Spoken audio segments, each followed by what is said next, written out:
அனைவருக்கும் வணக்கம். சுயஜாதகங்களின் அடிப்படையில் செவ்வாய் எப்பொழுது யோகம் செய்யும், சுயஜாதகங்களில் செவ்வாயினால் யோகம் பெறக்கூடிய அமைவை பற்றி பார்க்க போகிறோம். 12 லக்னத்திற்குமான விதி. பொதுவாக செவ்வாயை பொறுத்த வரைக்கும் சகோதரக்காரகர், போர்க்காரகர், பூமிக்காரகர், இது மூணும் தான் ரொம்ப முக்கியமான காரகம் செவ்வாய்.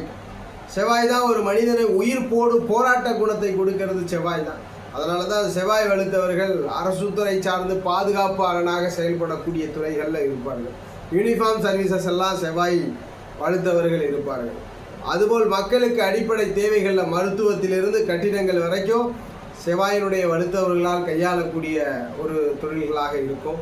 இப்படி ரொம்ப முக்கியமான இந்த செவ்வாய், இதே செவ்வாய் தான் நிறைய தப்பான செயல்களையும் செய்கிறது, கொலை செய்வது, குற்றங்கள் செய்வது, பிறரை வழிப்பறி செய்வது போன்றதான் இந்த செவ்வாய் செய்கிறார். இந்த வேகம், உட்கோபம், ஒரு ஜாதகர் என்ன சூழ்நிலை என்று புரியாமல் அந்த இடத்தில் தவறான முடிவெடுப்பதற்கும் இந்த செவ்வாய் தான் காரணம். இப்படிப்பட்ட செவ்வாய்கிட்ட நிறைய முக்கிய காரகம் இருக்குது. அதுக்கு ஒன்றுனா மனித வாழ்க்கையில் போராட்டம், தொடர்ந்து கன்சிஸ்டன்சியாக விடாமுயற்சியை கொடுக்கிற செவ்வாய், வேகத்தை கொடுக்கிற செவ்வாய், தீரியத்தை கொடுக்கிற செவ்வாய், சகோதர ஒற்றுமையை கொடுக்கிற செவ்வாய், பூமியை கொடுக்கிற செவ்வாய். இந்த மாதிரி நல்ல பலனை உங்கள் ஜாதகத்தில் அனுபவிக்கும். ஏன்னா அந்த வீடியோ முழுக்க நல்லதை மட்டும்தான் பார்க்க. ஒரு ஜாதகர் செவ்வாயினால் பூமியினால் ஆதாயம் பண்ணுறது, சகோதரர்களால் ஆதாயம் பண்ணுறது, அதுபோல் ஜாதகர் தன்னம்பிக்கை கொண்டவராக இருப்பது, விடாமுயற்சி கொண்டவராக இருப்பதற்கான விதி. மேஷ லக்னம், இயல்பாகவே மேஷ லக்னத்தில் பிறந்தவர்களுக்கு செவ்வாய் லக்னாதிபதி, லக்னத்திற்கு 8க்கு அதிபதியாக வர.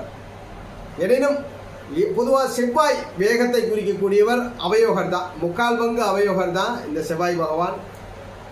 செவ்வாயை முதன்மையாக யோக நிலையில், ஒரு கோபம்ன்றது நேர்மைக்கு வர்றது ஒரு பக்கம், அநியாயத்துக்கு வர்றது ஒரு பக்கம். இப்போ நேர்மைக்காக கோபம் வரும், நேர்மையான செவ்வாய். இதுக்கெல்லாம் செவ்வாயோடு சுக்கிர, சந்திர, குரு, இந்த 3 கிரகங்கள் தொடர்பு கொள்ளும்போது தான் செவ்வாய் யோகமாக செயல்படுது, மக்களுக்கு பயனுள்ளதாக இருக்குது. செவ்வாயோடு சுக்கிர, சந்திரன், குரு, இந்த 3 கிரகங்களுடைய தொடர்பு தான். இதை எப்படியெல்லாம் சொல்லலாம்னா, சுக்கிரன் செவ்வாய் இருக்கிறத பிருகுமங்கல யோகம்னு சொல்லலாம், சந்திர செவ்வாயை சந்திரமங்கல யோகம்னு சொல்லலாம், குரு செவ்வாயை குருமங்கல யோகம்னு சொல்லலாம்.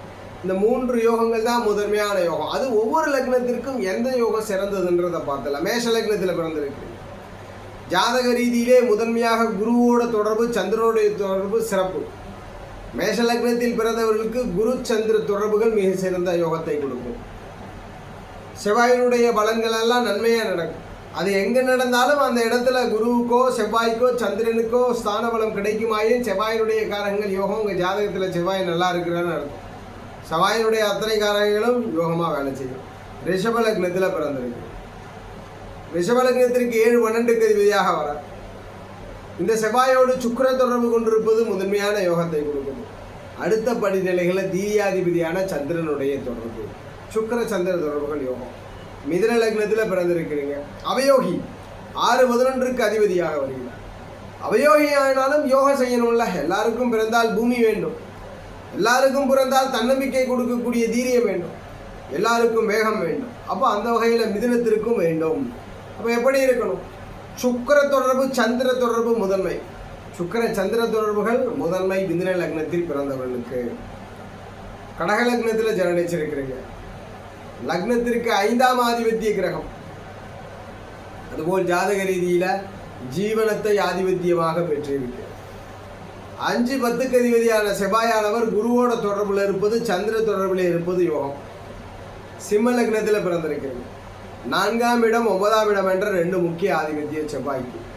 செவ்வாயோடு குரு சந்திர தொடர்புகள் முதன்மையான யோகம். குரு சந்திர தொடர்புகள் இருக்குன்னா அவங்க செவ்வாயினால் யோகம் உண்டு, செவ்வாயின் காரகங்களினால் நன்மை உண்டு.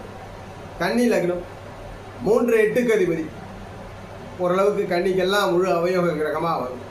எனினும் செவ்வாயினால் யோகம் பெறக்கூடிய அவைகளில் சுக்கிர தொடர்பு, சந்திர தொடர்புகள் யோகம். சுக்கிர சந்திர தொடர்புகள் கன்னி லக்னத்திற்கு யோகம்.